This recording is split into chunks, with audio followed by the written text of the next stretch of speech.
Hello and welcome to another episode of B-Movie Enema, the series. I'm your B-Movie proctologist, Jeff Arbuckle, and with me as always is Nurse Disembody. Nurse, how are you doing today? Worried. Worried? The movie hasn't arrived yet. I'm a little concerned over how we're going to be able to move forward without the movie. Oh, well, okay, well, let's see what we have. Now, for those of you who maybe never saw my show before, I sit at the edge of the great B-Movie poop chute. I go up in there and I clean out whatever might get clogged up there and whatever. So clearly there's some sort of a clog. So let's take a look. Okay. Oof. All right. Let's see. Oh boy. Oh, I think it's about to clear out. One moment. Let me just try this. Okay. Oh, here it comes. Look out. All right. Okay. So what do we have here, nurse? Looks like we have Beyond the Seventh Door. It's a Canadian thriller on a shoestring budget about an ex-con and his ex-girlfriend trying to steal a fortune from a wealthy man. But not all is as easy as it may seem. Oh boy, Beyond the Seventh Door. So let's talk about Canadian productions. Now, I'm not an expert about what our neighbors to the north do in terms of making movies, but they do have a pretty interesting film production deal up there. And as I understand it, if you are a Canadian citizen and you want to produce a film, you can get funding directly from the government. Now, there are some guidelines that you do have to follow. For example, you must have a certain percentage of your cast and crew that are Canadian citizens. Now, I don't think that that means that you have to have all Canadians. I think you can have like a lead star or a director who are American or from elsewhere, but I think you do have to achieve a particular level of Canadians on the set. Now, I think that's a pretty great way to promote the arts. Now, it's all grant related and paid by way of, I would assume, taxes that are collected. And it also explains why a lot of Canadian actors ultimately become big-time Hollywood actors. They get opportunities to be in movies up north, where a bunch of productions can go from Hollywood and get breaks in cost and so forth, and then they can come down here and make an even bigger movie. But, like I said, I don't know all of the details of how these movies get made, but based on the government grant money and whatever, but it is a well-known thing in the biz. Listen to you giving away the secrets of the biz. Hey, I'm a giver. Now, I said that a lot of Canadians start out up there or get a lot of opportunities in their home country with these productions, only for it to pay off by them coming down here to America to get bigger movies. Now, that's not so much the case here with the star of this movie. Now, get this. His name is Laser Rockwood. Laser Rockwood. I mean, come on, are you fucking kidding me? I feel like that's kind of a name that should have some sweet guitar riff and explosions accompanying it. Now, I suppose it could be like Lazar or Lazar, but fuck it. It's Laser to me. Laser fucking Rockwood! For the rest of the time we have him in this episode, he is Laser fucking Rockwood. Now, I'd like to say more about Laser fucking Rockwood, but I think it's maybe best to reserve it. You really need to see this guy to understand why I'm holding off. I think it's probably best for us just to get this movie rolling. I mean, what do you say, Nurse Disembody? Hey, it's your show. All right, well, let's crack open and take a peek beyond the seventh door. Boy, you said it, sister. All right, so apparently enough, it appears this movie opens outside of a prison or an insane asylum as Laser fucking Rockwood is freed and catches a cab that appears to just be hanging outside the prison or something. He then goes into town and stares at a woman at a coffee house and then goes inside to talk to her in the back. Now, nurse, would you be comfortable with Laser fucking Rockwood staring at you through a window? Probably not. I'd probably have the same dead-eyed stare that girl had as I slowly wished for the end of my life to come sooner than later. Laser fucking Rockwood apparently had a thing with this one. Is that what you're picking up too? I think so. I guess. Everyone, we're having a real hard time sussing out the whole situation with Laser fucking Rockwood and this lady. Why? Well, first, I don't. How do I put this nicely? I mean, look at this chiseled mug on this guy. I can't tell if he's like Skeletor wearing a skin suit, or if he's a vacuum-packed Mick Jagger, or if he's, I don't know, like secretly a 67-year-old man playing a man in his 20s or 30s. But a lot of people compare Rockwood to Tommy Wiseau, and these are two men who are vaguely European, who I think passed themselves off as North American. Wiseau always maintained that he was an American. Most of Rockwood's stuff is Canadian. Both talk with extremely heavy accents, and I don't think I've understood much of what Laser fucking Rockwood has said so far in this fucking movie. And I'm really glad this hot babe with him is there to kind of help us out a little bit. Now, she's played by Bonnie Beck, and she was in a handful of things, including a couple of episodes of Friday the 13th, the series. And that's a show that Rockwood was in as well. I can't imagine if he was, like playing a normal person or the fucking monster of the week or whatever. I don't know. But that's, in this, she's the ex-girlfriend of this crazy-ass guy, and they plan to sneak off into a cellar of a mansion. However, did you catch the weirdness of the so-called cellar? Yeah, it looked like a sewage plant. Boy, howdy, it sure did. I'm glad there was that recording that warned them of scary stuff that was going to happen in the cellar. I don't know if I could have handled Laser fucking Rockwood trying to tell me anything important. Oh God, I know. I mean, also, Nurse, do you often wear your nice little red dresses and red high heels when you plan to sneak around basements? All the time. Now, I will say I was incredibly surprised that they actually acknowledged that she's dressed awkwardly. So she works for this guy named Lord Breston. Apparently he has a very specific style of clothing that he wants his staff to wear. She says he's a pervert. Indeed she does. Now, call me cynical, but I have a feeling this Lord Breston isn't the only pervert. They have a good-looking woman in Bonnie Beck, and they want her dressed sexy for this movie. I mean, Jesus Christ, we have to look at Laser fucking Rockwood all movie long. I mean, at least we get some eye candy to cut that bitter pill that we have to swallow for 70 minutes. But anyway, I feel that this is a cynical move by the filmmaker, director Bozidar Benedict. Jesus fucking Christ, what is it with these names? How do I know that this isn't just a ploy to make sure we get that eye candy? It's right there on the poster art of this movie. I mean, look at this. Laser fucking Rockwood is only on the box once, but she's on there 3 times. Once normal as she goes beyond the 7th door. Well, you got me there, movie. Shit. Another time showing off her thigh highs, of course. And the 3rd soaking wet with her now showing off her garter. It does take a keen eye. It really does. It really does. Now, I guess we should be getting back to the movie. Boris and Wendy are going deeper into the cellar on their search for money or diamonds or ESL lessons or something. I don't know what they're doing. I'm not sure that I care. I, like you, Nurse Disembody, am simply along for this ride.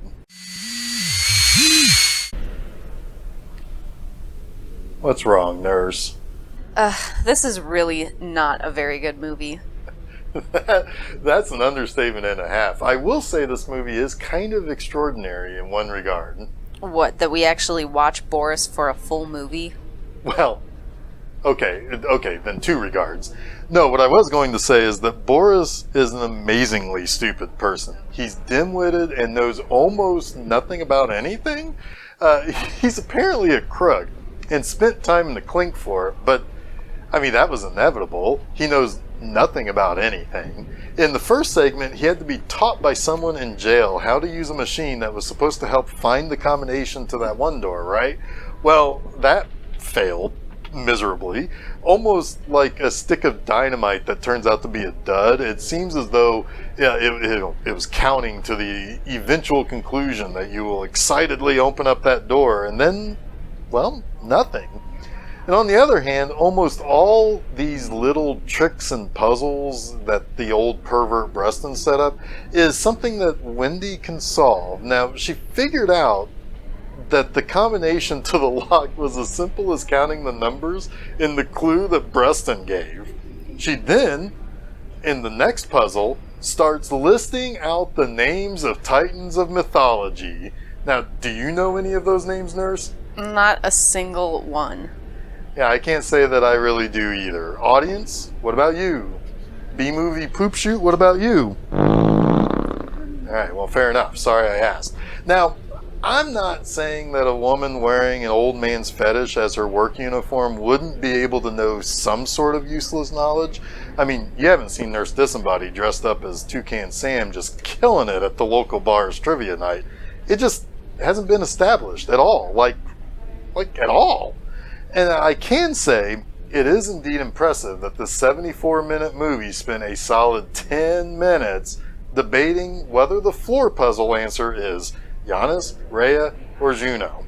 And that's utterly insane. Now imagine, if you will, that for 10 or 15 minutes of the movie The Room, you had Tommy Wiseau and Lisa debating an answer while watching Jeopardy that deals with ancient religions. You'd probably go insane.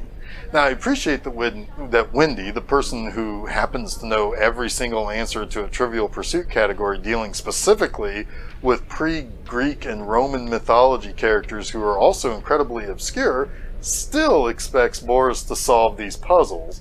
Like, I don't know if I could count on Boris to do anything except for be the finished product of a Coney Island caricature artist. Now, I will say, though, that there are two very funny things happening at this end of the segment. Now, Wendy has fallen into the next section or trap or something. On the walls are several little, well, they're basically holes.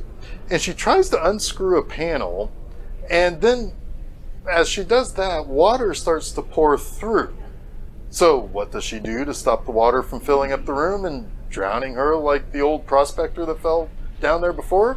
Well, she starts tearing pieces of her dress off to plug the fucking water holes.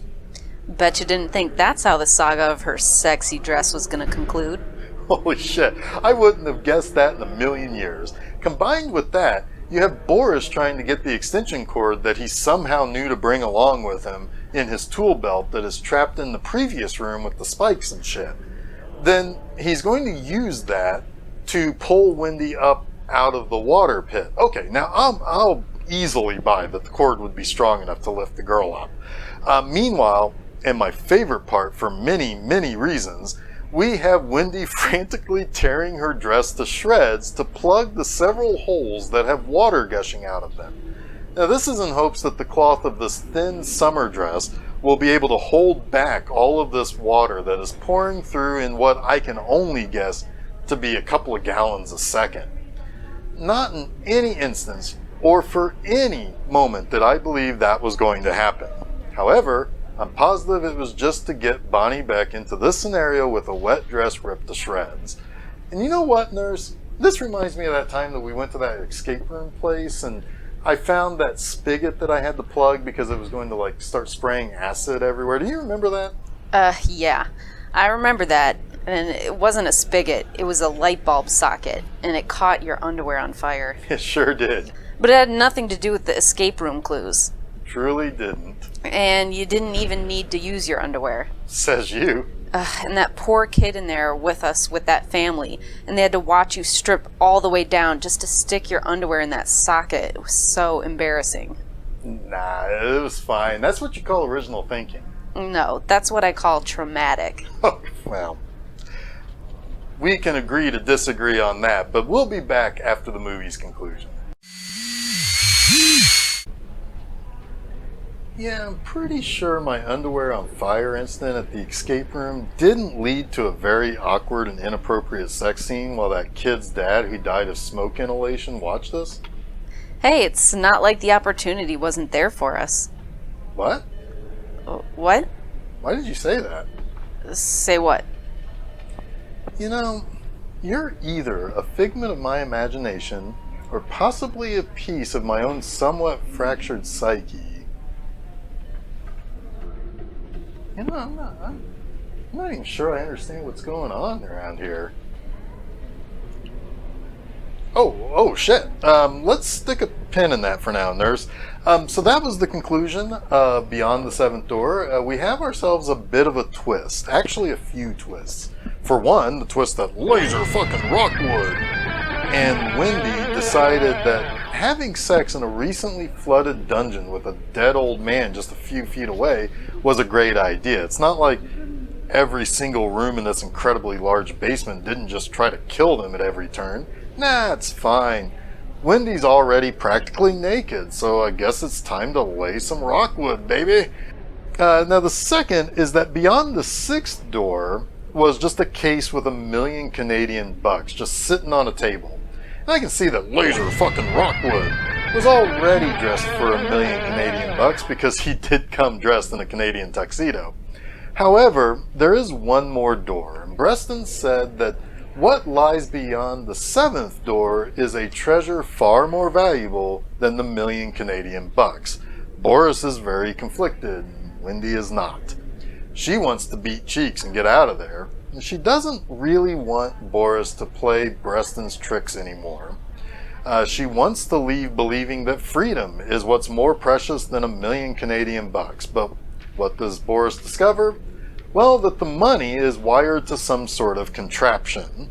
And Boris decides that maybe he'll take some of the money and get in the elevator that was beyond that seventh door with Wendy, who isn't too happy that he took some of that dough. She's really unhappy that he decides to go back for even more money. And we should remember that Boris is incredibly stupid, right? So when he takes that money, it sets off the trap in the basement and Boris is blowed up but good. Now that's advertised as a twist, but was it? Was it? Was it? I mean, sort of, I guess. I mean, Breston and Wendy were in on it together, I guess. She's led people down there many times before, I guess. And each time they die. Each time she's sexed up the bad guy, I guess. Each time Breston paid her good. It's a honey trap. Indeed. So, were all these guys boyfriends or ex-boyfriend crooks? I think that's what we're supposed to believe. I mean, I guess she really gets around. And hey, that does make me wonder. Was the grandpa down in the basement who got drowned in that one room an ex-boyfriend of Wendy's? And is Breston just trying to single-handedly do away with crooks vigilante style? I don't know. I feel like the twist there is just a shits and giggles thing, you know? And hey, you know, while you're at it, why not tell people where they can find all the B-Movie Enema goodness for shits and giggles? You can find all of Jeff's writings at www.bmovieenema.com. He posts new text articles each and every Friday morning. You can also find episodes of this show, B-Movie Enema the series, on the website as well as on YouTube. Subscribe to him there to be caught up on all the episodes, as well as see clips from other movies he uses in his articles. You can also follow B-Movie Enema on Facebook and Twitter. Just search for him on those sites. You can also find this show on OtherWorlds TV. If you have a Roku, add that channel for free and check out all the obscure movies on that channel, as well as the other hosts that play there on the weekends. Alright, thank you, nurse. Now, you know, I don't know too much about this laser fella in this movie. I feel like, as with most of the Tommy Wiseau shenanigans, I grow tired of him fast, but I will say that he definitely has a look that is completely different, and he is most definitely a prototype for what Wiseau would ultimately become. I just think that the difference is that Rockwood is bad, but I don't feel the same level of self-aggrandizing that Wiseau has kind of banked on and embraced.